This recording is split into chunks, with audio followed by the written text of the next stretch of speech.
You walk up to an elevator, press a single button, and the metal doors slide open.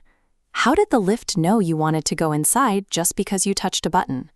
Think about a smart light that turns on the moment you clap your hands. It feels like there might be a tiny person hiding inside the bulb, making decisions for you. In reality, there is no magic or tiny people, just a computer system working behind the scenes. Every smart device follows one simple idea. It's a 3-step cycle: input, process, and output.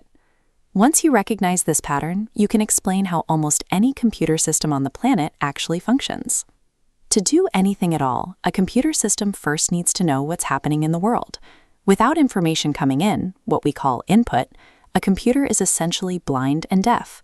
You give a computer input every time you type a message on a keyboard or click a link with a mouse. You are manually feeding it the data it needs to work. But many computers don't wait for you to tell them what to do. They use sensors to automatically collect information from their surroundings. A moisture sensor in a farm field detects when the soil is dry, while a distance sensor on this robot vacuum sees a wall coming and tells the machine to turn before it crashes. We call all of these raw facts and measurements data. This data is the foundation of everything that follows. If a machine receives the wrong information, it has no way to make a good decision. Once that data arrives, the machine doesn't just react immediately, and it doesn't think or imagine the way we do. Instead, it looks at the incoming data and follows a strict rulebook to decide its next move. This is the processing stage. We call this rulebook a program. It's a set of instructions the computer follows exactly. Because it follows rules so strictly, bad data leads to bad results. Programmers call this garbage in, garbage out. If input is wrong, the decision is too. Processing is simply the machine rapidly answering a series of yes or no questions based on the information it just received. After the computer makes its decision, it finally produces a result. This is the output.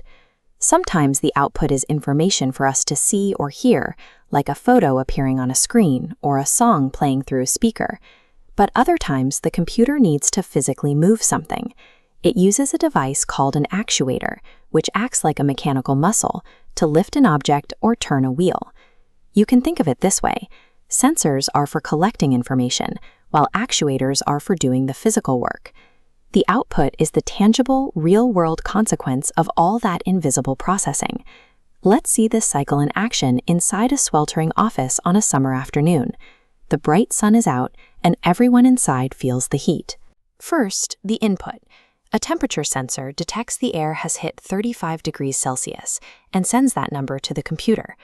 Next, the process. The computer checks its rule. If temperature is over 28 degrees, turn on the fan. Since 35 is higher, it decides yes. Finally, the output. An actuator switches the fan on, sending cool air through the office. The problem is solved automatically, purely by following those 3 simple steps. This 3-step cycle is the same way you experience the world every single day. Your body has its own version of sensors. Your eyes, ears, and skin are constantly collecting data and sending it to your brain. Your brain acts as the processor.